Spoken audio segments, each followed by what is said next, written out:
মাহে রমজান সামনে, এবারের রমজানে টার্গেট নাও 30 দিনের রোজার মাধ্যমে দিল থেকে আল্লাহর কাছে এইভাবে 30টা দিন হাতে গুনে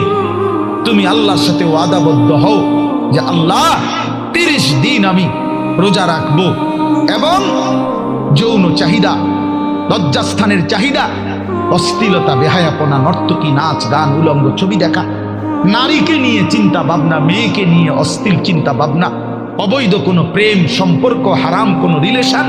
এই সব ত্যাগ করে বন্ধু 30টা দিন মনোযোগ দিয়া রোজা রাখো, তারাবি পড়ো,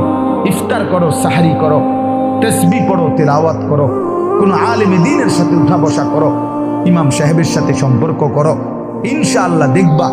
আল্লাহ চাহে তো 30 দিনের মাথায় আল্লাহ বলেন লাআল্লাকুম তাত্তাকুন, আমি আল্লাহ ওয়াদা দিলাম মোমেন তোকে মুত্তাকি বানিয়ে দেব।